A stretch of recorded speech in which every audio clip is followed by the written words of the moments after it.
ഞങ്ങൾ ക്രോസ് ചെയ്തുകൊണ്ടിരുന്നതാണ്. ഞങ്ങളെ 5 ആമ്പുള്ളേരുണ്ടായിരുന്നു. പിറകെ ഇവരെ ക്ലാസ്സിലെ പെൺപിള്ളേരും ഇവരെ ക്ലാസ്സിലെ ആമ്പുള്ളേരും പിറകെ വരുന്നു.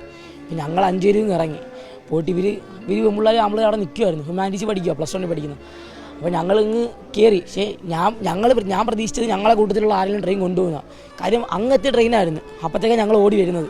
ഞങ്ങളിങ്ങ് എത്തുന്നതിന് മുമ്പ് ട്രെയിൻ ഞങ്ങളുടെ അടുത്ത് എത്തി. അപ്പം ഞങ്ങളെല്ലാം ഇങ്ങ് കയറി പോയിട്ട് ഇവിടുമാർ 2 പേരും പിറകെ ഇവിടുമാരും ഓടി ഇറങ്ങി.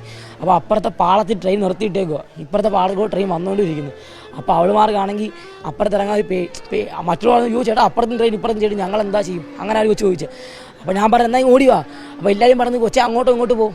അവിടെ നിൽക്കുന്ന ചേച്ചിമാരെല്ലാം ബഹളം വയ്ക്കുന്നു. അന്ന് അങ്ങോട്ടോ ഇങ്ങോട്ടോ പോകും. അപ്പോൾ ഇങ്ങ് വിളിച്ച്. അപ്പോൾ ഒരു കൊച്ചുണ്ടായിരുന്നു, പേരെ കയറത്തില്ല. അപ്പോൾ അവൾ കൈ തന്നു. ഞാൻ ആദ്യം വിളിച്ച് കയറ്റിയപ്പോൾ ഇവളെ വലിച്ച് കയറ്റിയപ്പോൾ ഇരുന്ന് കയറി. രണ്ടാമത്തെ കൊച്ചിനെ ഞാൻ പിടിച്ച്. ബാഗിനകത്ത് ഭയങ്കര വെയിറ്റ് സാറേ. ചേട്ടാ എന്നെ ഒന്ന് വലിച്ച് കയറ്റാൻ പറഞ്ഞു. അപ്പോൾ എനിക്ക് മുഖത്ത് എനിക്കതാ വിഷമം. അതായത് അവളെ കൈയും പകുതി എൻ്റെ കയ്യിലായിപ്പോയി. കൂടെ നിൽക്കുന്നമാരുടെ ദേഹത്ത് മൊത്തം മാംസം. എനിക്കങ്ങ് പെട്ടെന്ന് എന്തോ സാറേ പകുതി കയറ്റിയപ്പോഴത്തേക്ക് ട്രെയിനിങ് എത്തി. എൻ്റെ ഈ ഷോൾഡറുണ്ട് ഷർട്ടിനകത്ത് ഇങ്ങനെ കാറ്റടിച്ച്. അപ്പോൾ കൂടെ നിന്ന് എന്നെ കയറി കെട്ടിപ്പിടിച്ച. അപ്പോൾ എനിക്ക് ഇവളെ വിടേണ്ട, അതായത് ഇവളെ പകുതി എടുത്തുകൊണ്ട് പോയപ്പോഴത്തേക്ക് എനിക്ക് വിടേണ്ട സാഹചര്യമാണ്. കാര്യം പകുതിയായിട്ട് ഒന്നും ചെയ്യാൻ പറ്റത്തില്ല.